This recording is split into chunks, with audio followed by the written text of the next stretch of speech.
Welcome back to Void of Fears. Before we jump into today's story, I've got to ask for a quick favour. If you could smash that like button, drop a comment below, and hit subscribe if you haven't already. It seriously makes a huge difference.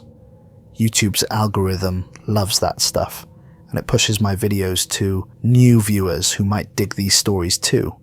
I really appreciate every single one of you who takes the time to do that.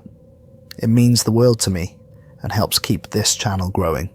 Alright, enough of me rambling. Let's dive into today's story.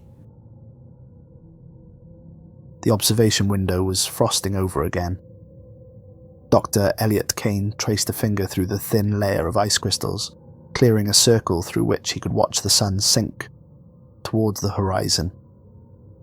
It wouldn't disappear completely, not for another month, when true Antarctic winter arrived, but the amber light painting across the plateau still marked the end of another day. 15 years he'd been making this pilgrimage to the bottom of the world, and the vastness still made him feel insignificant in the best possible way. Out here, human concerns seemed trivial. Out here you remembered that Earth had been spinning through space for billions of years before humans arrived, and would continue long after they were gone. He checked his watch, 11:47 p.m. He should sleep, but his mind was too active, turning over the ice core data they'd collected that week. Samples from depths that told stories of Earth's climate spanning back millions of years, each layer a page in a frozen history book. The corridor behind him was dark, except for the emergency lighting, casting everything in shades of red and shadow. Berkner Station was small, housing only 4 researchers during the winter season. And right now, Elliott was the only one awake. Or so he thought. Elliott. The voice made him turn sharply. Dr. Nina Volkov stood in the doorway of the communications room, backlit by the glow of monitors. In the 3 years he'd worked with the Russian geophysicist, he'd learned to read her moods by the set of her shoulders, the angle of her head. Right now, everything about her posture screamed tension, and her hands were shaking. "Nina, what's wrong?" She didn't answer, just gestured him inside. The communications room was barely large enough for 2 people, crammed with equipment that linked them to satellites, other research stations, and the world beyond the ice. Nina had pulled up subsurface radar data from Cryosat-3, the European Space Agency's ice-penetrating satellite. Standard morning review, except it was nearly midnight, and Nina should have been asleep hours ago. "How long have you been up?" Elliott asked, crossing the threshold. "Since 6 this evening." "Elliott, I need you to look at something. I need you to tell me I haven't lost my mind." The monitor displayed a cross-section of the Transantarctic mountains, layers of ice rendered in blues and greys, data updated every 12 hours from the satellite feed. Nina zoomed in on a section approximately 40 miles from their station, and Elliott felt his breath catch in his throat. At roughly 1.8 miles depth, a void showed clearly in the scan. Subglacial lakes weren't uncommon in Antarctica, pockets of ancient water trapped beneath the ice sheet's crushing weight, insulated by the sheer mass above them. He'd studied dozens during his career, but this wasn't water. The void was enormous, stretching nearly 3 miles in length, and inside it, picked out in the radar's ghostly resolution, was something with edges, with angles, with symmetry that nature didn't create by accident. Elliott's scientific mind immediately began cataloguing impossibilities. He leaned closer, his nose almost touching the screen, as if proximity would somehow make the image make sense. When did this come through? First scan at 6:14 this evening. I've run it 8 times since then, Elliott. 8 times. I've recalibrated the equipment, verified the satellite systems. With McMurdo, even had them run their own independent scan. Nina pulled up another window, a second scan, time-stamped 3 hours after the first. Identical results. It's real.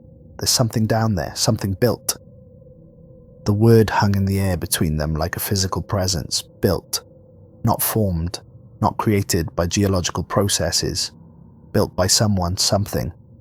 Elliott pulled over the room's second chair and sat heavily, his legs suddenly unreliable. His mind raced through possibilities, each one collapsing under scrutiny. A natural formation that coincidentally looked artificial. The odds were astronomical. A data glitch or satellite malfunction, not after 8 independent scans. A secret installation from the Cold War era.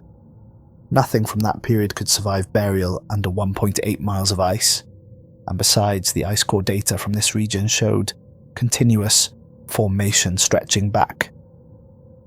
He pulled up the geological surveys, his fingers moving across the keyboard with practiced speed. Found the deep core samples from this region, data collected by other teams over the past decade. "Nina, look at this." He highlighted the relevant section, the ice above this void. The core samples show continuous, uninterrupted formation going back over 12 million years. Nina leaned over his shoulder, reading the data, and he heard her breath catch. "That's not possible." "I know. Elliott, 12 million years ago, humans didn't exist. Homo erectus wouldn't appear for another 10 million years. The earliest stone tools are only 1.8 million years old." He turned to look at her, saw his own shocked disbelief reflected in her face. Nothing capable of building something like this existed on Earth 12 million years ago. "So, what are we looking at?" Elliott turned back to the monitor, zooming in on the structure until the pixels became visible, the resolution breaking down. Even at this scale, he could make out details, corridors branching off from central chambers, regular spacing suggesting deliberate design, and the sheer size. The main corridor appeared to be at least 20 feet wide. "I don't know," he admitted, "but Nina, whatever this is, whoever built it, this changes everything. Everything we understand about Earth's history, about the development of intelligence, about whether we've been alone on this planet." Nina pulled up a chair beside him, and together they sat in silence, staring at the impossible image. Minutes passed, marked by the soft hum of equipment and the ever-present whisper of wind outside the station. Finally, Nina spoke. "What do we do?" Elliott considered the question carefully. They could report this immediately to the National Science Foundation, trigger a cascade of official inquiries, government involvement, military interest. The site would be taken over, classified, removed from their control. Or they could investigate first, understand what they were dealing with before inviting the world to trample through it. "We need expertise," Elliott said. "Someone who understands ancient architecture, megalithic construction. Someone who can look at this data and help us interpret what we're seeing." "Who?" Elliott scrolled through contacts on the computer, looking for a name he hadn't called in years. Dr. Adrian Cross. They'd met at a symposium in Stockholm, spent an entire night arguing about the mysteries of Göbekli Tepe over increasingly terrible wine. Adrian was brilliant, obsessive about ancient structures and, most importantly, open-minded enough to look at impossible data without immediately dismissing it. He pulled up the satellite phone interface and dialed. The connection took a moment, bouncing off satellites and through relay stations until it reached a small office in Cambridge, England. 4 rings, then voicemail. "You've reached Dr. Adrian Cross. I'm either excavating something fascinating or avoiding something tedious. Leave a message and I'll determine which category you fall into." "Adrian, it's Elliott Kane. I'm at Birkner Station in Antarctica, and I'm sending you some data that's going to ruin your week. Look at it carefully. Study it. Then call me back, because I think we found something that shouldn't exist." He transmitted the files, watching the progress bar creep across the screen. When it completed, he sat back and exhaled slowly. "Now what?" Nina asked. "Now we wait. And while we wait, we gather every piece of data we can on this region. Ice composition, geological history, seismic activity, anything that might help us understand what we're looking at. Elliott, if this is real, if someone built this 12 million years ago, then who were they? Where did they come from? And what happened to them? Those are good questions. But here's the one that keeps me awake. Why did they bury it? Why build something this elaborate and then seal it beneath miles of ice? Nina looked at the monitor, at the structure waiting in the darkness below. Maybe they weren't burying it. Maybe they were protecting it. From what? Or protecting us from it. The implications of that statement settled over Elliott like a physical weight. He thought about his daughter Claire, 12 years old and safe in Boston, growing up in a world that made sense, where history was understood and the future was predictable. If this discovery became public, if it proved what he suspected, that comfortable certainty would shatter. "We need to be very careful," Elliott said quietly. "Whatever we do next, we need to be absolutely certain we're ready for the consequences." They spent the next 6 hours reviewing the data from every angle, looking for any explanation that didn't involve ancient, advanced civilization buried beneath Antarctic ice. By dawn, they'd eliminated every alternative possibility. The structure was real, it was artificial, and it had been there longer than human history. Elliott finally stood, his back aching from hours, hunched over the keyboard. Through the observation window, the sun had climbed back toward its perpetual circuit of the horizon, painting the ice in shades of pink and gold. Beautiful, serene, and hiding secrets that could rewrite everything humanity thought it knew. The satellite phone rang at 6:43 a.m. Elliott grabbed it on the second ring. "Adrian?" This shouldn't exist. Adrian Cross's voice was sharp, intense, stripped of its usual British reserve. "Elliott, please tell me these scans are accurate. Tell me this is real data from calibrated systems, not some elaborate hoax." "Verified multiple times. We've had McMurdo confirm their feeds match ours. It's real, Adrian." A long silence. Elliott could hear Adrian breathing. Imagined him in his cluttered office surrounded by books and artifacts from a dozen ancient civilizations, trying to process something that predated them all by millions of years. "The implications," Adrian began, then stopped, started again.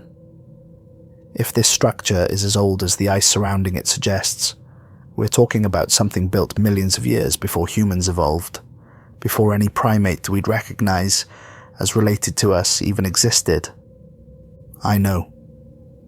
And you want to go down there. You want to see it with your own eyes." "Don't you?" Adrian laughed, a sound with no humor in it. "I've spent my entire career studying the earliest human constructions. Göbekli Tepe in Turkey, built 11,000 years ago by people who supposedly hadn't developed agriculture or permanent settlements. It's the oldest confirmed architectural site on Earth, and it defies everything we thought we knew about prehistoric humans. I remember your work. 11,000 years, Elliott. That's already pushing the boundaries of what we thought possible. But this, 12 million years? That's not just rewriting history. That's revealing that everything we call history is just the most recent chapter in a much longer story." "So, you'll help?" Another pause, then, "I'm booking a flight to Christchurch within the hour. I'll be at your station in 4 days. Elliott, I need you to understand something. Whoever built this, they had capabilities we can't match today. The precision required, the engineering, the sheer audacity of building something this massive, and then burying it beneath Antarctic ice. It speaks to a level of sophistication that shouldn't be possible. Unless they were more advanced than we are." "Exactly. Which raises a question we need to answer before we proceed. If they were that advanced, why don't we have any evidence they existed? Where are the fossils, the artifacts, the remnants of their civilization? Maybe we've been looking in the wrong places. Or maybe..." Elliott trailed off, an uncomfortable thought forming. "Maybe they didn't leave anything behind," Adrian finished. Maybe whatever happened to them was catastrophic, enough to erase all evidence of their existence, except this, except what they chose to preserve beneath the ice. After the call ended, Elliott found Nina in the data room surrounded by printouts and geological surveys. She looked up when he entered, her eyes red from lack of sleep. Adrian's coming?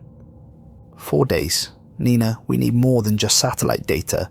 We need to reach this structure, see it directly, which means we need a drilling specialist. Nina nodded slowly. Leonard Briggs at McMurdo. If anyone can drill through 1.8 miles of ice, it's him. Can you contact him? Set up a secure call? Already done. He's standing by. Elliott felt a surge of admiration for Nina's efficiency. While he'd been on the phone with Adrian, she'd been moving pieces into place, anticipating what they'd need. The call to McMurdo connected quickly. Leonard Briggs appeared on the video feed, a compact man in his 50s with weathered hands and eyes that missed nothing. He'd spent 30 years working in Antarctica, and his reputation as an engineer was legendary. Elliott Kane, Leo said, his voice carrying the flat accent of rural Montana. Nina tells me you found something interesting. That's one word for it. Leo, I'm sending you some data. Look at it and tell me if you can drill to it. He transmitted the scans and watched Leo's face as the engineer studied them. Leo was silent for long minutes, zooming in and out, checking scales and depth markers. You understand what you're asking? Leo said finally. 1.8 miles through Antarctic ice, targeting a structure with precise positioning. The drill would need to be incredibly accurate. 1 degree off at the surface becomes 50 feet off at depth. Can you do it? Can I? Yes. Should I? Leo leaned back, his face thoughtful. Elliott, if this is what it looks like, an artificial structure that old, then we're about to open something that's been sealed for longer than mammals have existed. Have you thought about why it was sealed? What might happen if we break that seal? Every moment since we discovered it. And I think the risk of not knowing outweighs the risk of finding out. Leo, this could answer fundamental questions about Earth's history, about whether intelligence has arisen before, about whether we're truly alone. Leo studied the scans again, his engineer's mind clearly working through technical challenges. I'd need to design a specialized thermal drilling system, 3 weeks minimum to reach that depth, assuming no complications. And there will be complications. What kind? The ice isn't uniform. We'll be drilling through different layers, different pressures, and once we get close to the structure, we'll be operating blind. That material, he highlighted the structure on the scan. We don't know what it is. Could be harder than diamond. Might not be able to cut through it at all. So we find an entrance, Elliott suggested. The scans show what could be access points here. He marked several locations on the image. If we position the drill correctly, we might be able to enter through an original doorway. Assuming the doors open, assuming they're not sealed with whatever built them. But Leo was nodding slowly, his expression shifting from skepticism to interest. You're really going to do this? Yes. Then I'm in. This is either going to be the biggest discovery in human history or the biggest disaster. Either way, it beats routine equipment maintenance. They scheduled a conference call for 2 days later, after Adrian arrived at Birkner Station. In the meantime, Elliott and Nina worked constantly, compiling data, running simulations, trying to understand what they'd found. Elliott called home during his scheduled weekly check-in, hearing the phone ring 4 times before his ex-wife Jennifer answered. Elliott, you're actually calling on time for once. Is Claire available? A pause. She's at soccer practice. Elliott, she's been asking why you never answer when she tries the video call. The satellite connection here is unreliable. You know that. What I know is that you chose Antarctica over your family. Again. Elliott closed his eyes, feeling the familiar weight of guilt. The divorce had been finalized 3 years ago, but the wounds were still fresh. Can you have her call me tonight? There's something I want to tell her. About what? About why this work matters, about what I'm hoping to find. Jennifer sighed. Don't fill her head with promises you can't keep, Elliott. She's 12. She needs her father, not stories about ice cores and ancient history. I know. I'll be home for Christmas, I promise. You promised that last year too. The call ended shortly after, leaving Elliott staring at his phone, at the screensaver photo of Claire grinning gap-toothed at the camera, holding the fossil trilobite he'd brought her from Morocco 3 years ago. He'd promised to be home for Christmas, 3 months away. Plenty of time to drill down, document the structure, understand what they'd found and get back to civilization, if everything went according to plan. In Antarctica, nothing ever went according to plan. Dr. Adrian Cross arrived at Berkner Station on a grey Tuesday afternoon, stepping off the supply plane with 3 equipment cases and the slightly dazed expression of someone who'd been travelling for 60 hours straight. He was tall and lean, with grey threading through his dark hair and eyes that immediately began cataloguing details.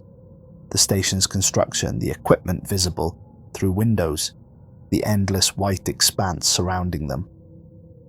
Elliott met him on the landing pad, helping carry cases through wind that felt like knives against exposed skin. Inside the station's relative warmth, Adrian stripped off his outer gear and looked around at the cramped interior with the practiced eye of someone who'd worked in remote locations across 6 continents. Smaller than I expected, he observed. We're a research outpost, not a luxury resort. Come on, I'll show you the data room. Over the next 3 days, Adrian immersed himself in every scan, every enhanced image, every piece of data they'd collected. He filled notebooks with sketches and observations, comparing the structure's layout to ancient sites he'd excavated, the megaliths of Göbekli Tepe, the precision of Egyptian pyramids, the sophisticated urban planning of Çatalhöyük. But nothing in human history compared to what waited beneath the Antarctic ice. The proportions are all wrong, Adrian explained on his 3rd night, surrounded by printouts and open reference books. It was past midnight, but sleep seemed impossible with the weight of the discovery pressing down on them. Every ancient structure I've studied was built for human-scale occupants, even when they're massive. The pyramids, Angkor Wat, the doorways, the corridors, the rooms are sized for people like us. And this isn't? Elliott asked, though he'd noticed the same thing. The main corridors are 22 feet wide on average. The central chamber is over 300 feet in diameter. These aren't human proportions, Elliott. They're designed for something larger. Nina looked up from her computer where she'd been analysing electromagnetic readings. How much larger?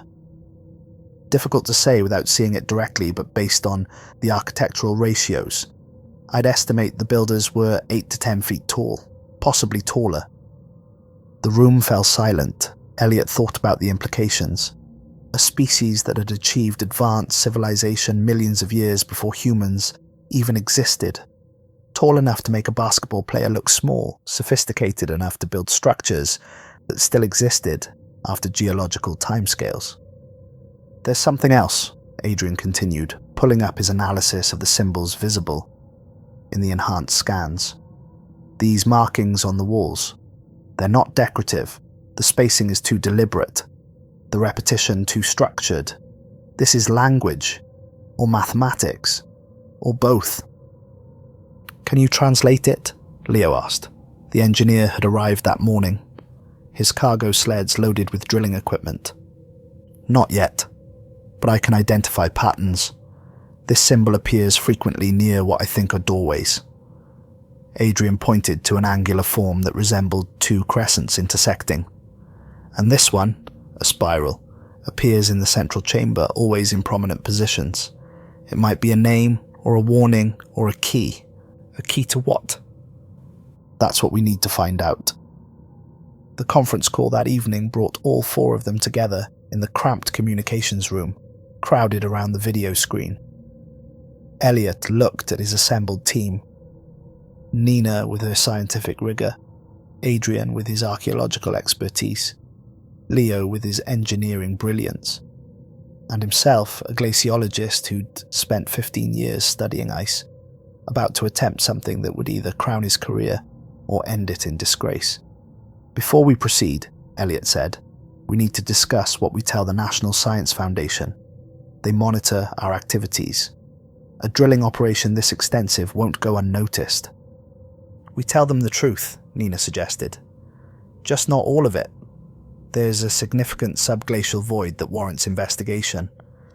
Potential lake formation, scientifically valuable." "Which is technically accurate," Leo added. "We just omit the part about the architectural features." "And if they ask why we're drilling so deep?" Adrian asked. "Initial scans showed interesting anomalies at depth. We're investigating potential subglacial geological formations. Academic curiosity." Elliott looked at each of them in turn. "This gives us cover to drill and document. Once we understand what we're dealing with, once we have irrefutable evidence, then we decide how to release the information. And if someone at NSF decides to check our data, looks at the satellite scans themselves." Nina's concern was valid. They weren't the only researchers with access to Cryosat-3 feeds. "Then we hope they're not as observant as you were. Most people scanning this region are looking for climate data, ice thickness, lake formations. The structure's profile is unusual, but unless you're specifically looking for artificial features, it could read as just another subglacial anomaly." "Risky," Leo observed. "Everything about this is risky, but the alternative is reporting it now, watching it become classified, and never knowing the truth. I'm not willing to accept that." They voted. Nina first. "Proceed." Adrian. "Agreed." Leo. "Against my better judgment, yes." Elliott nodded, feeling the weight of the decision. "Then we start drilling tomorrow." They selected the drill site based on Adrian's analysis of the structure's layout, positioning themselves above what he believed was an entrance corridor. The drilling apparatus Leo had designed was an impressive piece of engineering, a thermal system that would melt through ice in a controlled descent, the boreholes stabilizing as they progressed. The work began at dawn on November 3rd, the drill bit touching ice under a sky so blue it hurt to look at. Elliott recorded the moment in his field journal, his handwriting cramped from cold despite his gloves. November 3rd, 6:17. Drilling commenced. Target depth 1.79 miles. Estimated time 28 days. We're crossing a threshold today. By the time we reach the bottom of this hole, we'll have answers to questions humanity has asked since the first person looked up at the stars and wondered if we were alone. God help us if we're not ready for those answers. The first week passed in a blur of data and exhaustion. They worked in rotating shifts, Elliott and Leo on days, Nina and Adrian on nights. The drill descended steadily, 60 feet the first day, 70 the second, progress accelerating as they refined their technique. The ice told stories as they descended. Each layer captured a snapshot of Earth's climate from a different era, the cores bringing up samples that Nina analysed obsessively. Air bubbles trapped in ancient ice, each one containing atmosphere from epochs when the world was unrecognisable. "Look at this," Nina said on day 6, showing Elliott a core sample from 4,800 feet depth. The composition changed here. More CO2, higher methane levels. This layer formed during a period of rapid climate shift. How rapid? Decades, maybe less. The climate went from temperate to catastrophically cold in a geological instant. Elliott studied the sample, thinking about catastrophic change, about civilizations caught unprepared by environmental collapse. When did this layer form? Nina checked her analysis. Approximately 11.7 million years ago, give or take 100,000 years. The timing aligned with the structure's age. Had the builders sealed themselves away as the world froze around them? Had they watched from their underground refuge as Antarctica transformed from green continent to frozen wasteland? On day 9, they hit the boundary layer. Leo was at the controls, Elliott monitoring, when the drill's descent rate suddenly changed. The bit had encountered something different. Not ice, but not rock either. Something that resisted the thermal drill more than ice, but less than stone. "What is that?" Elliott asked, watching the readouts spike and fluctuate. "Unknown. Temperature around the bit just jumped 15 degrees. Whatever this is, it's conducting heat differently than anything I've drilled through before." They proceeded carefully, taking samples, documenting every change. When they brought up the core, both of them stared at it in silence. The ice was normal, but embedded in it at precisely 4,200 feet was a thin layer of material that resembled metal but wasn't. It had the same strange quality as the substance visible in the radar scans, somehow both reflective and absorptive, creating an effect that made Elliott's eyes hurt when he tried to focus on it directly. Adrian examined it under microscope and spectroscopy, his notes growing increasingly frustrated. "This isn't any alloy I'm familiar with. The molecular structure is... I don't even have words for what I'm seeing. It's like looking at matter that's been reorganized on a fundamental level." "An artificial material," Nina suggested. "Undoubtedly, but created using principles we don't understand. This isn't just advanced metallurgy. This is something else entirely." "A seal?" Elliott asked. "A boundary," Adrian corrected. "We just crossed through the outer perimeter of their construction. We're inside the protected zone now." The drilling took on new urgency after that discovery. They'd made contact with something real and artificial. Every foot deeper brought them closer to understanding. But strange things began happening. It started subtly. Minor fluctuations in the power grid that Leo attributed to the drill's energy demands. Then, the lights began flickering. Brief brownouts that lasted seconds before backup systems compensated. On day 13, the radio equipment started picking up interference. Nina was the first to notice it, listening to the static between scheduled communications with McMurdo.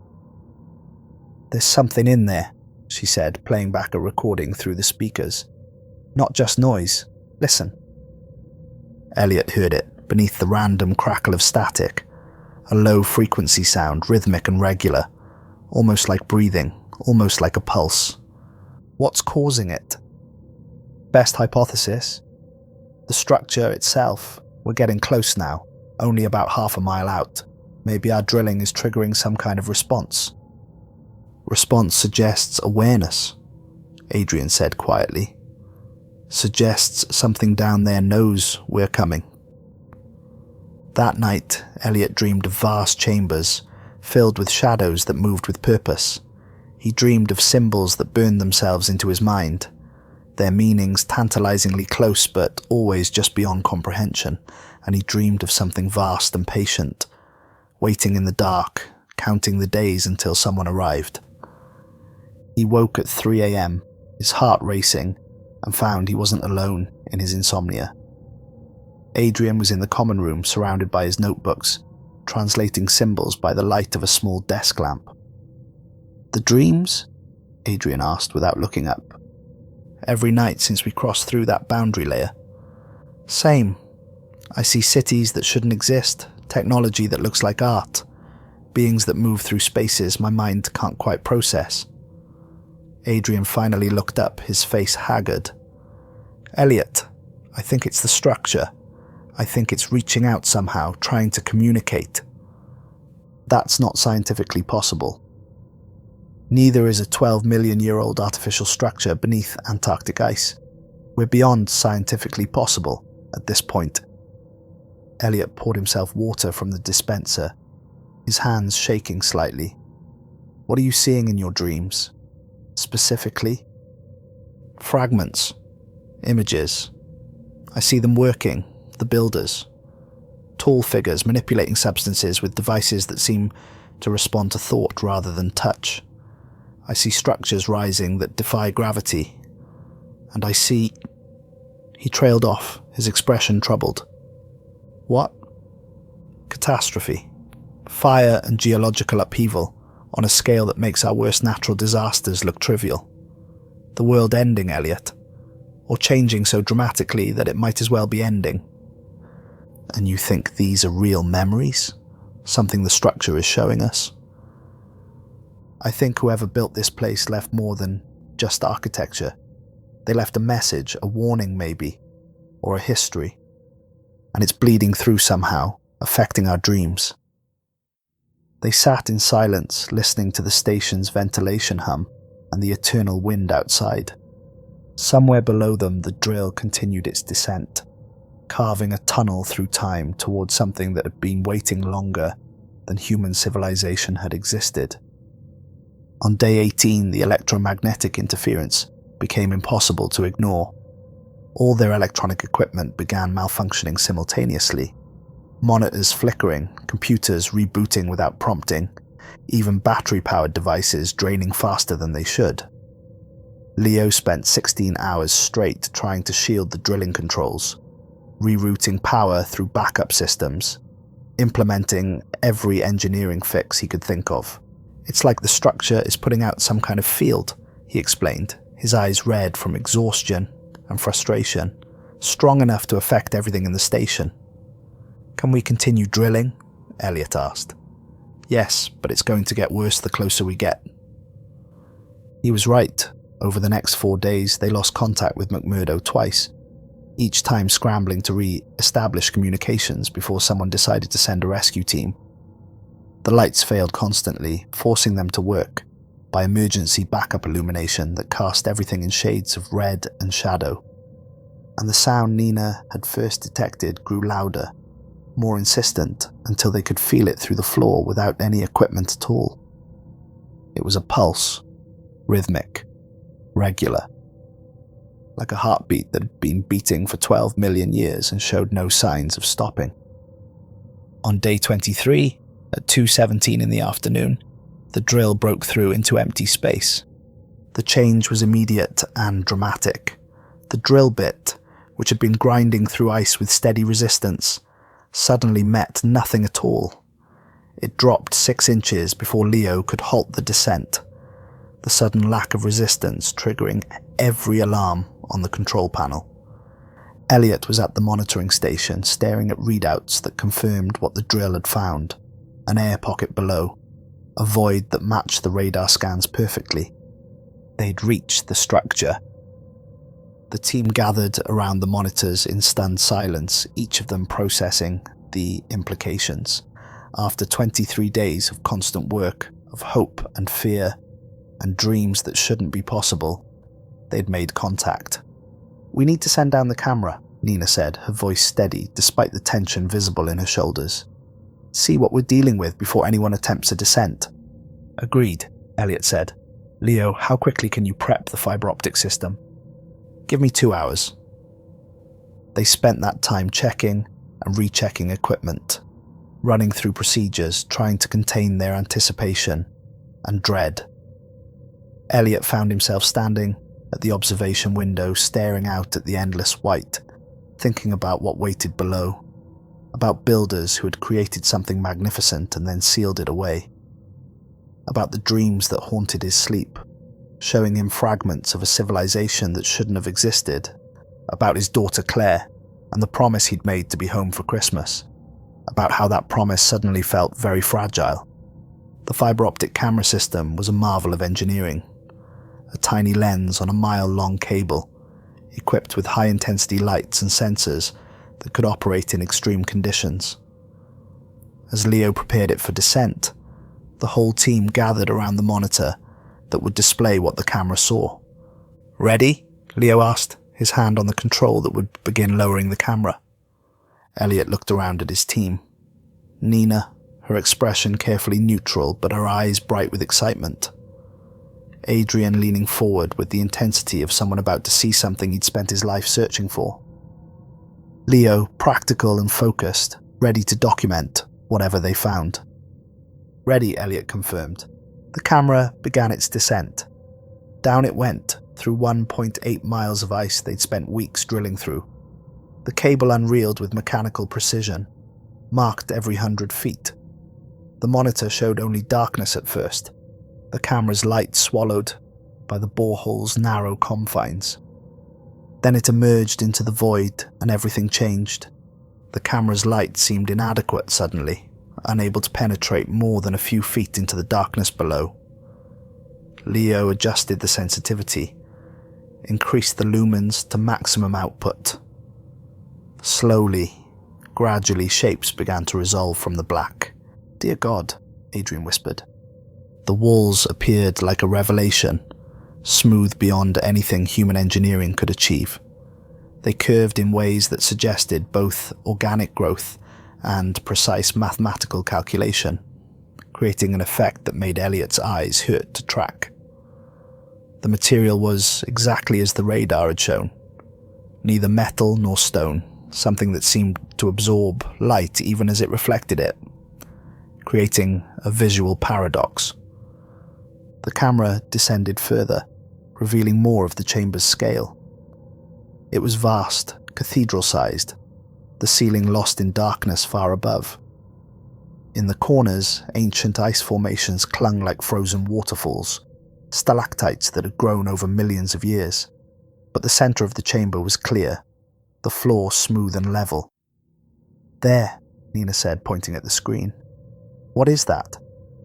The camera's light had caught something, an opening in the far wall, a corridor leading deeper into the structure, its entrance a perfect arch that seemed to pull the eye inward, and on the walls surrounding it, visible even at this distance and resolution, were symbols.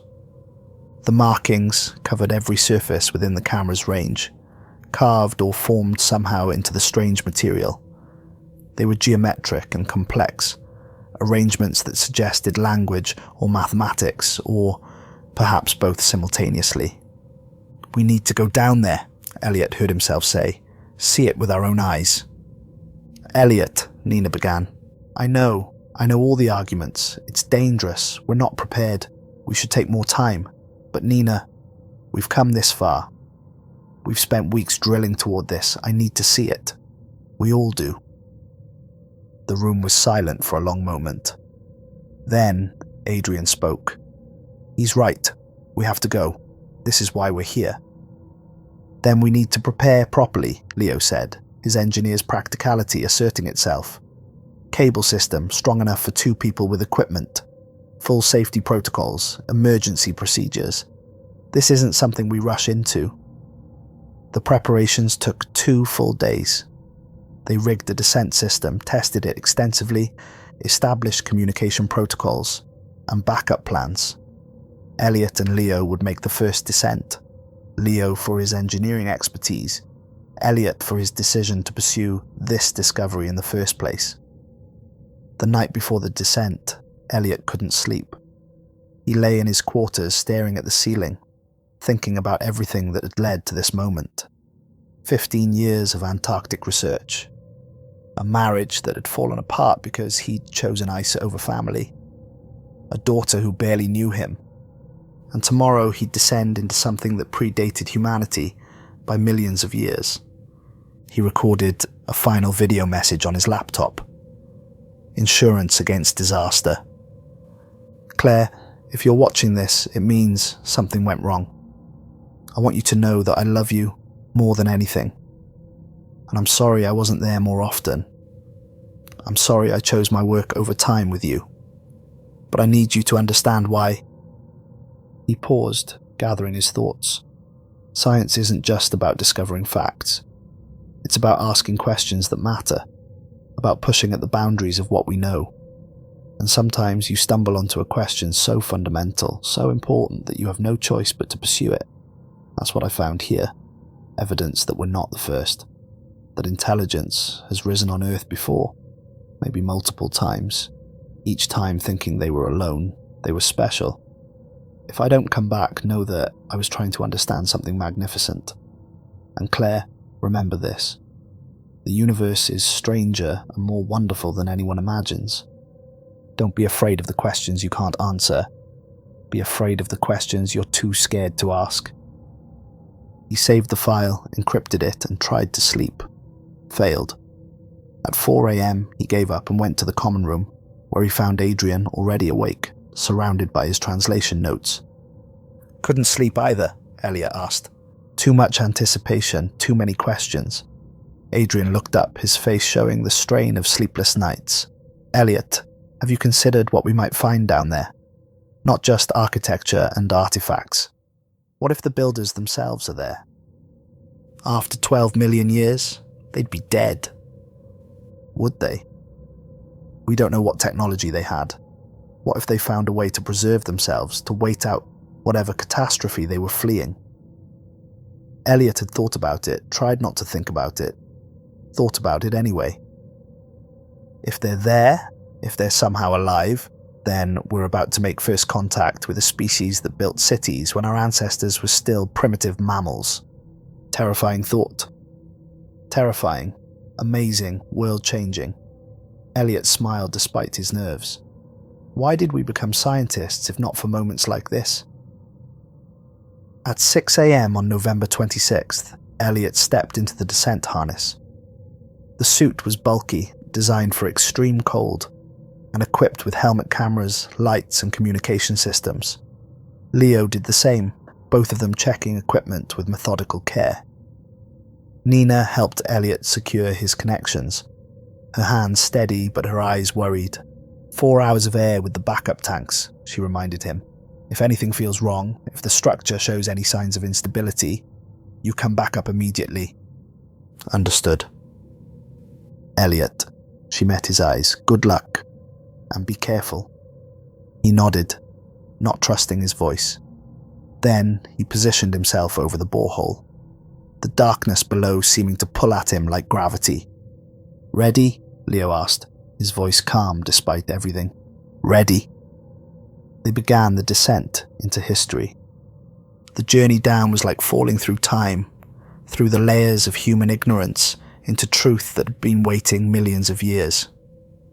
The walls of the borehole pressed close, ice glowing in their helmet lights, each layer a page in Earth's frozen chronicle. Elliott's breathing echoed in his helmet, his heart rate elevated but steady. The depth gauge on his wrist tracked their progress. 1,000 feet, 2,000 feet, 3,000. The world above, the station, civilization, everything familiar, felt increasingly distant. Temperatures rising, Leo observed, 3 degrees warmer than it should be at this depth. Elliott felt it too, subtle but unmistakable.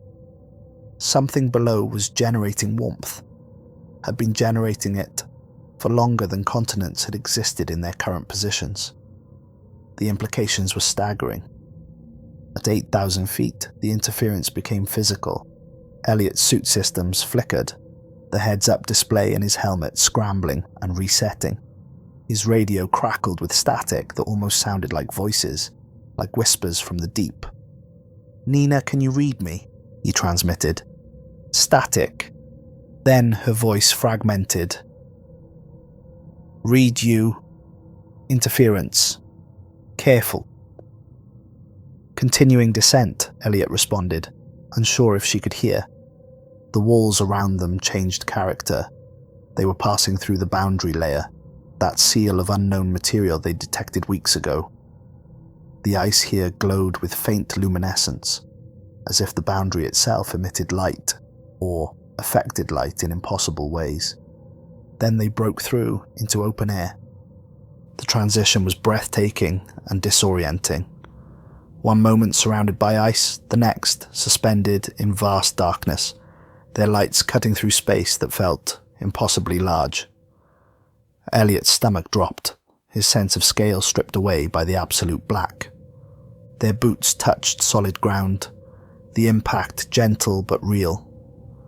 Elliott released the cable and stood on legs that trembled from the long descent and the weight of the moment. He turned slowly, his helmet light sweeping across the chamber, and felt his worldview shatter and reform in the space of a heartbeat. The walls rose around them like the interior of a massive geode, curved with mathematical precision, covered in material that seemed to exist in multiple states simultaneously, solid but somehow fluid, dark but reflective, present but elusive. "Elliott," Leo's voice was quiet, awed. "This is real. We're actually standing here." The floor beneath their feet was smooth, slightly warm, even through their boots' insulation. Not flat, but gently curved, following aesthetic principles that suggested beauty was as important as function to the builders, and completely, utterly free of ice. The air pocket had been sealed so perfectly that nothing had penetrated in 12 million years, while outside continents drifted and species evolved and died and evolved again. "Nina, can you read me?" Elliott tried the radio again. "Static then. Video feed. Amazing. Careful." The helmet cameras were recording everything. Whatever happened next, there would be a record for those who came after. They moved slowly across the chamber floor, lights playing across surfaces that seemed to shift under observation. The ancient ice formations in the corners loomed like frozen sentinels, watching their intrusion into a place sealed before mammals dominated Earth.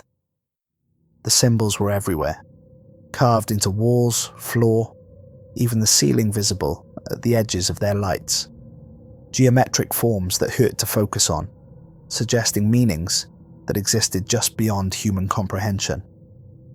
Elliott approached one wall, studying a particularly complex arrangement. The symbols were organized in what might be sentences or equations or prayers to forgotten gods. He reached out slowly, his gloved hand hovering inches from the surface.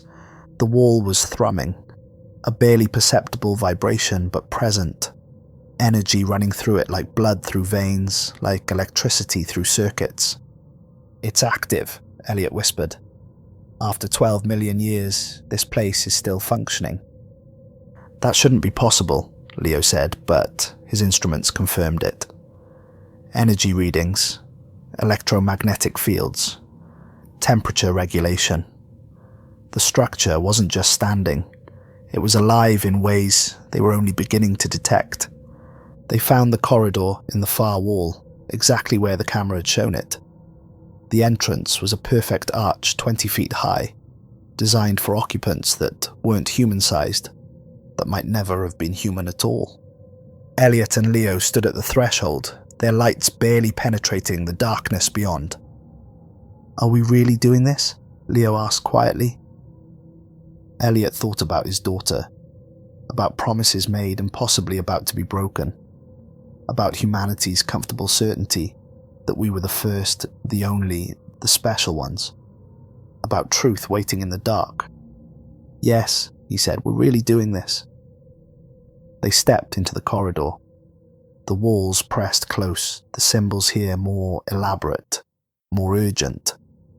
They suggested warning or instruction, or perhaps both. Messages left by beings who'd known something terrible was coming, who'd tried to prepare, to preserve, to ensure that eventually someone would find this place and understand. They passed openings that led to smaller chambers, sealed or empty, or simply beyond their light's reach. The corridor descended at a gentle angle, spiraling deeper into the structure, deeper into mystery that had waited since before humans existed. Elliott felt the weight of ice above them, 1.8 miles of frozen water held back by engineering that defied understanding. One structural failure would end them instantly, crushing pressure that would leave nothing behind. But the structure had stood for 12 million years through continental drift and climate change and geological upheaval. It would stand for a few hours more. The corridor opened into a second chamber, and this one made Elliott stop dead, his breath catching in his throat. It was enormous. He couldn't see the far walls, couldn't see the ceiling, just darkness that stretched beyond their light's ability to penetrate. Within the visible space stood structures, Columns that leaned at angles that should have collapsed them but remained perfectly stable. Platforms of varying heights arranged in deliberate patterns. Objects whose functions he couldn't begin to guess. Everything covered in a thin layer of frost, as if the chamber's temperature had dropped slightly over the eons, allowing moisture to crystallize on surfaces that hadn't seen warmth since Antarctica was green. "What is this place?" Leo's voice echoed strangely in the vast space, the sound absorbed and reflected in ways that created ghost echoes. A workshop, Elliott guessed, moving slowly between the structures, or a laboratory. Somewhere they built things, studied things, prepared for whatever they knew was coming. They documented everything with their cameras, trying to capture the scale and strangeness. Adrian would spend years analyzing these images, drawing connections, attempting to understand minds that had thought thoughts humans hadn't evolved to think yet. Elliott found one of the platforms and climbed onto it carefully. The surface had indentations, curved in ways that suggested they'd been designed for someone to stand in. Viewing stations, positioned to give sightlines to the chamber's center. He stepped into one of the indentations and immediately felt how wrong the proportions were. Too large, the curves not matching human body geometry. Whoever had stood here had been taller, their posture different, their very shape a reminder that humans weren't the template, just one possibility among many. "There's another corridor," Leo called from across the chamber, "leading down again." Elliott joined him at the opening. This corridor was narrower, more winding, the walls different. The symbols here were more densely packed, their forms more urgent somehow. Warning signs that screamed caution to anyone who could read them, or perhaps invitations to the worthy. They followed the passage as it spiraled downward, the air growing warmer with each turn. The temperature should be dropping, should be approaching absolute cold at this depth and insulation. Instead, it was rising towards something almost comfortable, almost alive. The thrumming energy in the walls grew stronger, more insistent. Elliott could feel it through his suit now, vibration that matched the rhythm Nina had recorded weeks ago, the heartbeat of something vast and patient. The corridor opened into a final chamber. This one was small compared to the others, intimate in scale, circular, perhaps 40 feet across, the ceiling low enough that Elliott's light could reach it, and at the chamber's center stood something that made him forget how to breathe. A crystalline structure, roughly 8 feet tall, multifaceted, like a massive diamond. But no natural crystal had ever looked like this. It was composed of material that seemed to shift between states, solid one moment, almost liquid the next, refracting light in ways that created colors that shouldn't exist. And it was glowing, softly, rhythmically, with blue-green light that pulsed like breathing, like a heartbeat, like life itself. "What is that?" Leo whispered, his voice carrying the same awe Elliott felt. Elliott approached slowly, every instinct screaming warnings his curiosity overrode. Around the crystal, platforms with viewing positions ringed the space, oriented toward this central object, like worshippers around an altar. This was the heart of the structure, the core that everything else was built to protect or support or observe.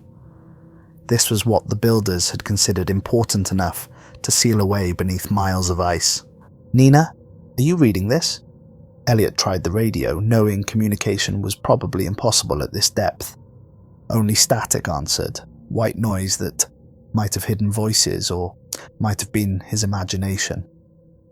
He circled the crystal slowly, documenting with his cameras, studying it from every angle. It was beautiful and terrible and utterly alien. The light within it pulsed in a rhythm that felt familiar somehow, like a song he'd heard in dreams. Like the dreams that had haunted him since they crossed the boundary layer. "Elliott, your radiation readings just spiked," Leo said, watching his instruments intently. Nothing dangerous yet, but that thing is putting out energy across the entire spectrum, and some wavelengths I can't even identify. Can you determine the source? No, it's like nothing I've seen before. It's almost as if the energy isn't coming from inside the crystal. It's coming through it, from somewhere else. Elliott stood before the crystal, close enough now to feel warmth radiating from its surface. His reflection fragmented across its facets, multiplied into dozens of versions of himself, each slightly different, each showing him from angles he'd never seen. He reached out, not quite touching the strange material, his gloved hand hovering inches away from answers that might destroy everything he thought he knew. The crystal flared. Light exploded through the chamber with intensity that forced Elliott to shield his eyes. His suit systems went haywire, every alarm blaring at once. Through his closed eyelids he saw the light intensify, pulsing in waves that seemed to penetrate his skull, his mind reaching into consciousness itself. And then he saw, not with his eyes, with something deeper, some sense humans weren't supposed to have. Images flowing directly into his mind, too fast to process individually but somehow comprehensible as a whole. Like drinking from a fire hose of pure information. He saw landscapes that had never existed in human memory. Continents arranged wrong, the shapes unfamiliar, geography from an Earth that had been erased by 12 million years of geological time. Antarctica, without ice, covered in forests that looked both alien and achingly beautiful, trees whose forms suggested they'd evolved along different paths than anything in the modern world. Cities rose like living things, structures that seemed grown rather than built, reaching towards skies that held unfamiliar stars. Vehicles moved through air and water with equal grace, their designs suggesting the builders understood physics in ways that made human engineering look primitive. And he saw them, the builders themselves. They were tall, easily 9 feet, possibly more. Their proportions elongated, but recognizably humanoid. 2 arms, 2 legs, 1 head. But the details were different, refined by evolution that had taken different paths. Their faces were narrower, eyes larger and set wider apart, skin that seemed to shimmer with faint iridescence in certain lights. They moved with perfect economy of motion, every gesture precise and purposeful, suggesting mastery over their bodies that humans spent lifetimes trying to achieve. And they worked with devices that looked like art, manipulating matter with tools that seemed to respond to thought rather than touch.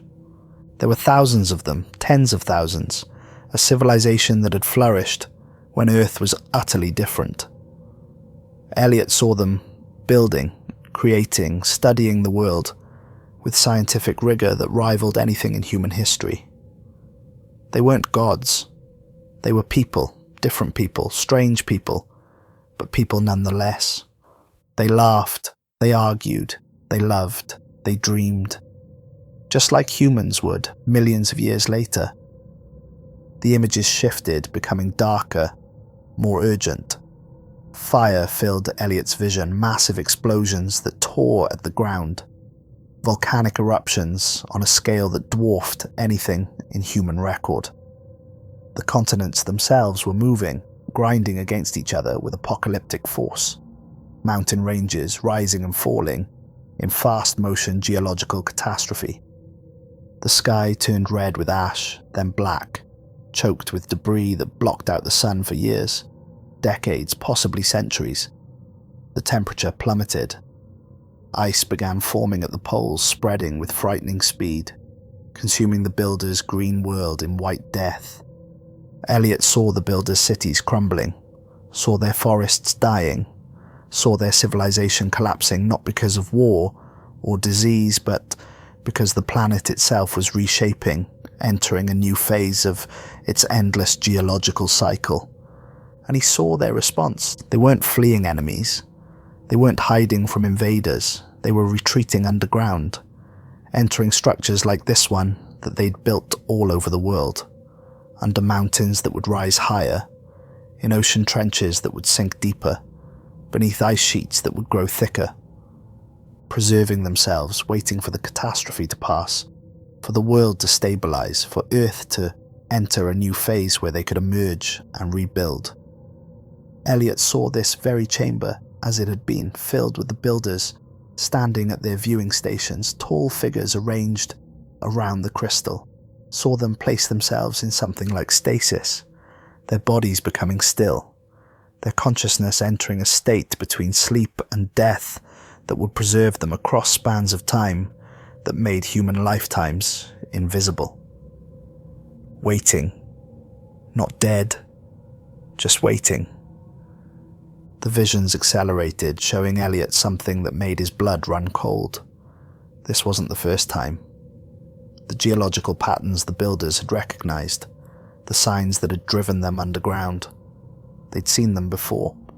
Their records stored somehow in this crystal showed earlier cycles stretching back impossibly far. The Earth itself was cyclical, periodically reshaping its surface through processes that took millions of years, but, when they happened, were catastrophically fast. Continents moved, climates shifted, species went extinct, and civilizations fell, buried beneath geological time, erased so completely that the next inhabitants would never know they'd existed. The builders had tried to survive the cycle, had sealed themselves away hoping to wake when stability returned. But something had gone wrong. Elliott saw the stasis chambers failing in some locations, the builders dying in their sleep, their preservation systems breaking down over timescales they hadn't anticipated. In other locations, the chambers continued functioning, maintaining their occupants in perfect suspension, waiting for a signal that never came, waiting for the cycle to complete. The final image was the clearest, the spiral symbol on the door they'd passed, glowing with the same blue-green light as the crystal. And beneath it, symbols that Elliott's overwhelmed mind somehow translated. Knowledge pouring directly into his consciousness.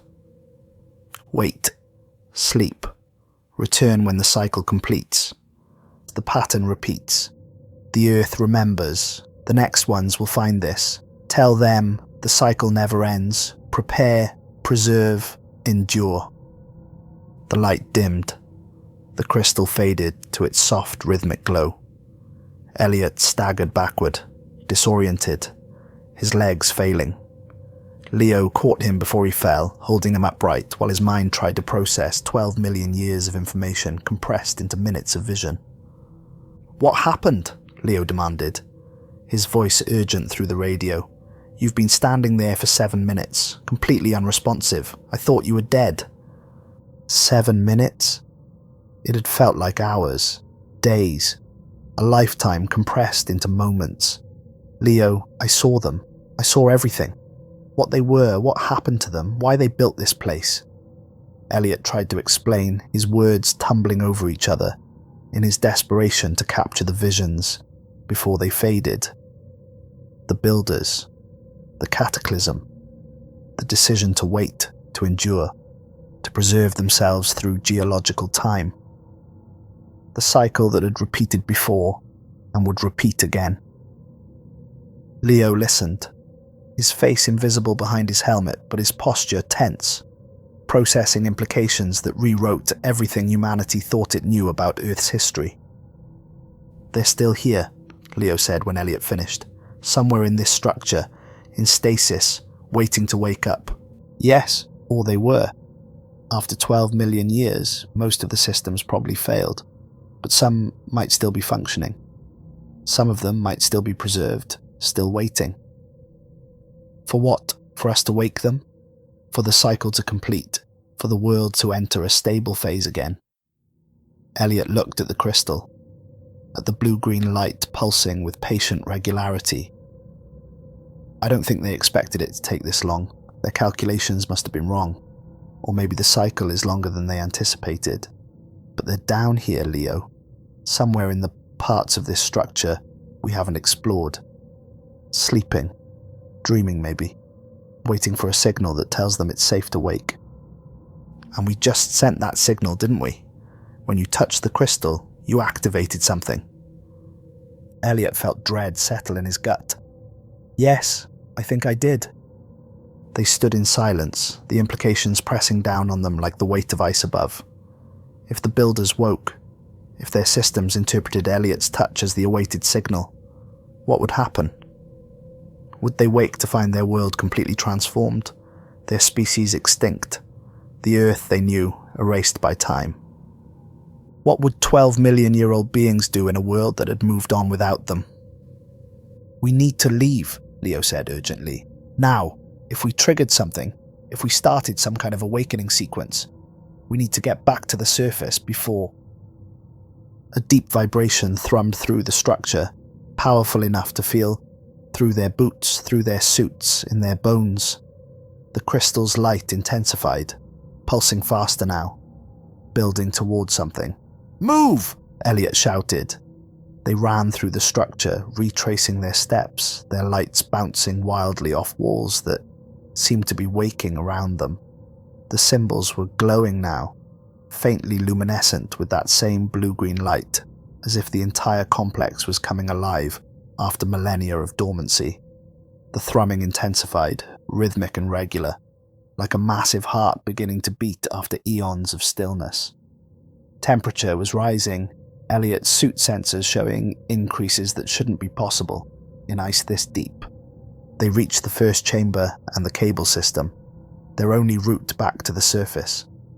Elliott looked back one last time at the corridor leading deeper, wondering what else waited in the structure's unexplored sections, wondering if somewhere in the darkness the builders really were stirring, preservation systems engaging, 12-million-year sleep ending. "Elliott, we need to go now." Leo was already clipping into the ascent cable. Elliott joined him, securing his harness with shaking hands. The chamber around them was fully illuminated now by the glowing symbols, creating an effect like standing inside a constellation surrounded by stars that spelled out messages in languages no human had learned yet. The ascent began, their motors pulling them upward through the borehole at maximum safe speed. The structure's vibrations followed them, transmitted through ice and rock, a pulse that felt like the Earth itself, awakening. The climb took 2 hours. Elliott and Leo monitoring their systems constantly, watching for any signs of structural instability. The ice around them groaned and creaked, adjusting to temperature changes from below, responding to forces it hadn't experienced since it formed 12 million years ago. At 9,000 feet, communication with the surface finally cleared. "Elliott!" Nina's voice, frantic with worry. "Thank God, we've been picking up seismic activity from the structure. What happened down there?" "We triggered something," Elliott said, his voice hoarse. "Nina, prepare to seal the borehole. We need to collapse it as soon as we're clear." "What? Elliott, we can't..." "Yes, we can. We have to. I'll explain when we get up, but trust me, we need to seal this now." Static filled the channel for a moment, then Nina's voice, calmer but tight. "Understood. Leo, we're prepping the collapse charges. How long until you reach the surface?" 90 minutes at current ascent rate. Charges will be ready." They climbed in silence, each lost in their thoughts, leaving behind something that had waited longer than human civilization had existed. Elliott's mind churned with the visions from the crystal, with knowledge that sat heavy in his consciousness like a weight he'd carry forever. The builders hadn't been alone. They'd found evidence of earlier cycles, earlier civilizations that had risen and fallen, and been erased so completely that no trace remained, except in geological anomalies that the builders had learned to read. Earth was a forge that created and destroyed intelligence on timescales that made human history a footnote, and humanity was just the latest attempt, the newest species to achieve awareness and tool use and civilization, completely ignorant of how temporary it might be. "The cycle never ends," the crystal had said. "The Earth remembers." They emerged into Berkner Station's warmth at 11 p.m, exhausted and overwhelmed. Nina and Adrian were waiting, their faces tight with concern, and curiosity. "Tell us everything," Adrian demanded, as they helped Elliott and Leo out of their suits. Elliott did, taking an hour to describe what they'd seen and what he'd experienced, what the crystal had shown him. Adrian listened, with growing astonishment, his archaeologist's mind already drawing connections, seeing implications that would take years to fully process. "They're still down there," Adrian said when Elliott finished. "Preserved. Waiting. Elliott, this is the most important discovery in human history. We can't just seal it away. Yes, we can. Yes, we must." Elliott's voice was firm despite his exhaustion. "Adrian, think about what I saw. The builders had technology millions of years ahead of ours. If they wake up, if their systems become active without their conscious control, we have no idea what might happen. Energy releases, structural changes. Even if they wake peacefully, we're not prepared for contact with a species that advanced." "He's right," Nina said quietly, showing them the seismic data. "Look at these readings.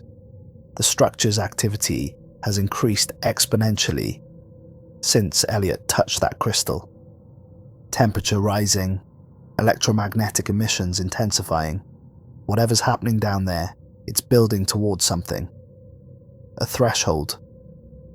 As if to emphasize her point, the station's lights flickered. Backup power kicked in immediately. But the message was clear. The structure's influence was reaching up through 1.8 miles of ice, affecting their systems. "How long to prepare the collapse charges?" Elliott asked Leo. "They're already positioned. 4 hours to do final checks and set the detonation sequence. But Elliott, once we do this, it's permanent. We'll never get back down there. All that knowledge, all that technology, it'll be buried again, possibly forever." "I know, but we're not ready. Humanity isn't ready. Maybe in 100 years, maybe in 1,000, we'll have developed to the point where we can meet the builders as equals. But not now. Not yet." They worked through the night, Leo and Nina preparing the collapse charges while Elliott and Adrian documented everything they could. Every photograph, every measurement, every detail of the structure captured in files that would be encrypted and stored, waiting for the day when humanity would be ready. At 3 a.m, Elliott recorded a final message for the archive, speaking directly to whoever might find these files in the future. "To whoever watches this, we found evidence that we're not the first intelligent species to rise on Earth. The builders came before us 12 million years ago, and they tried to survive a geological catastrophe by sealing themselves underground. Some of them might still be preserved down there, waiting to wake. We've chosen to seal the structure again, to give humanity time to mature before we make contact. When you're ready, when we're ready, return to these coordinates. Learn from what they left behind. But be careful, the cycle never ends, and we need to be prepared for what's coming." At dawn, they stood at a safe distance from the drill site, the detonator in Leo's hands. The sun painted the ice in shades of pink and gold, beautiful and serene, hiding secrets that could reshape human understanding of history and our place in the world. "Last chance," Leo said quietly. Elliott thought about his daughter Claire, about the promise he'd made to be home for Christmas, about humanity, young and reckless and brilliant, stumbling across something we couldn't yet comprehend, about the builders sleeping in their vaults, dreaming of a world that no longer existed. "We're not ready," he said firmly. "Seal it." Leo triggered the detonator. The explosion was muffled by depth and ice, but they felt it through the ground. A rumble that lasted nearly 2 minutes. The borehole collapsed in on itself, walls caving inward, millions of tons of ice and rock filling the tunnel they'd spent weeks drilling. When it stopped, the site was just another patch of Antarctic ice, indistinguishable from the endless white surrounding it. The structure beneath was sealed once more, hidden, waiting for the day when humanity would be wise enough to understand what they'd find.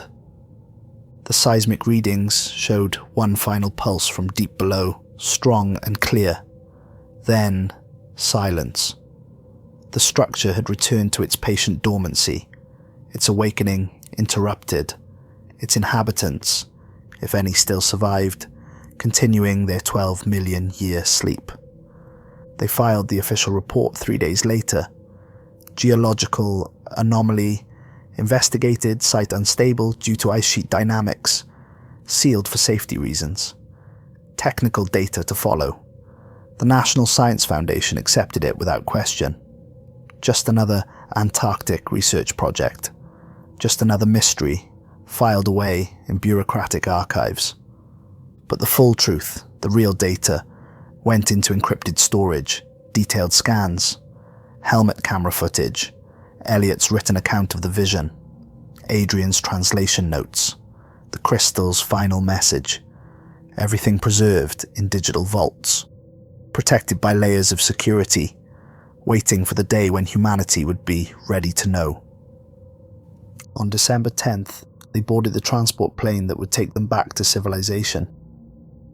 Elliott sat by the window as the aircraft climbed, watching Berkner Station shrink to a dot on the endless white plateau. Nina was beside him, still analysing data on her laptop, unable to let go of the mystery even now. Leo slept, exhausted by weeks of constant work. Adrian stared out his own window, his mind clearly racing through implications that would haunt him for the rest of his life. "What do we do now?" Nina asked, without looking up from her screen. "We watch," Elliott said. "We monitor this region for any signs of renewed activity. We continue our research, looking for patterns, for evidence of other structures. The builders said the cycle repeats, that there have been others before them. Maybe there are more vaults scattered across the globe, more civilizations sealed away, waiting. That could take decades to investigate properly. The builders waited 12 million years. We can manage a few decades." Adrian leaned across the aisle. "I've been thinking about what you saw, about the cycle. If Earth periodically resets itself, clearing away whatever life has evolved, then everything we've built, all of human civilization, exists during a temporary window of stability." "How temporary?" Leo asked, roused from his doze. "The builder's cycle seemed to operate on scales of tens of millions of years. The last major extinction event was 66 million years ago, when the asteroid killed the dinosaurs. But there have been others, 5 major extinctions that we know of, and dozens of smaller ones. What if those are the cycle? What if Earth has built-in reset mechanisms that activate periodically, clearing the board for new players?" "Then we're living on borrowed time," Nina said quietly. "Our whole species, our entire history, built during a pause between catastrophes." The plane banked, turning north toward Christchurch, toward civilization, toward a world that didn't know how fragile its existence really was. Below, Antarctica stretched white and endless, keeping its secrets for another day. Elliott pulled out his phone and scrolled to his daughter's picture, Claire at her soccer game, muddy and grinning, completely unaware that her father had just walked away from the most profound discovery any human would ever make. He'd be home for Christmas after all, would wrap her in his arms and tell her he loved her, and maybe, if she asked the right questions, he'd hint at the truth. That we're not alone, that we've never been alone, that intelligence has risen on Earth multiple times, each civilization thinking they were special, they were different, they were the ones who would endure. Until the cycle came around again. The encrypted files sat in secure servers across 3 continents, protected by passwords and clearance levels that only 4 people knew. Inside those files, the truth waited. Photographs of chambers that predated human history, translations of symbols written by beings who'd achieved civilization while humanity's ancestors were still primitive mammals, recordings of a crystal that had shown Elliott the deep past and the cyclical future. Maybe someday those files would be opened. Maybe humanity would mature enough to handle the knowledge without panic or denial. Maybe we'd learn from what the builders left behind develop our own strategies for surviving the cycle, ensure that when Earth entered its next phase of catastrophic change, we'd be ready. But not today. Not yet. Deep beneath Antarctic ice, in chambers sealed from time, the structure endured. The crystal pulsed softly, counting seconds that accumulated into years, decades, centuries. Around it, systems ran on principles human science hadn't discovered, maintaining temperatures and environments that shouldn't exist. And deeper still, in sections Elliott hadn't reached, the builders slept, preserved in technologies that blurred the line between life and death, between consciousness and dream. Some preservation chambers had failed over 12 million years, their occupants lost to time, but others continued functioning with patient reliability, maintaining their charges through geological epochs, waiting for the signal that the cycle had completed. Elliott's touch had sent a pulse through the system, a moment of contact that the structure had interpreted as potential awakening, but the collapse of the borehole had interrupted the sequence, convinced the automated systems that conditions weren't yet stable, that more time was needed. So the builders slept on, their dreams spanning eons, their consciousness preserved in states human science couldn't comprehend. Waiting. Always waiting. In one chamber, a tall figure stood in perfect stasis, its body frozen at the moment of entry 12 million years prior. Its face, narrower than human, eyes larger and set wider, held an expression that might have been hope or fear or determination. Around its neck hung a device that pulsed with faint blue-green light, keeping perfect time with the crystal at the structure's heart. Keeping time with the heartbeat of a civilization that had tried to endure, that had sealed itself away hoping to wake in a better world, that had left messages for whoever came after. The cycle never ends. The Earth remembers. Prepare, preserve, endure. Above, the ice grew thicker, layer by patient layer, adding its own pages to a history that stretched back further than anyone had imagined. The wind howled across the plateau, erasing all trace of human presence, covering the sealed borehole with fresh snow.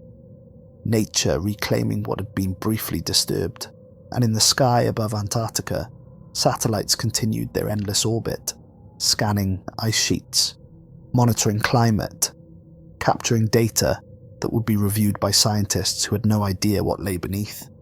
But in one database, in encrypted files protected by 4 passwords, the truth waited. Images and data and testimony that would someday change everything.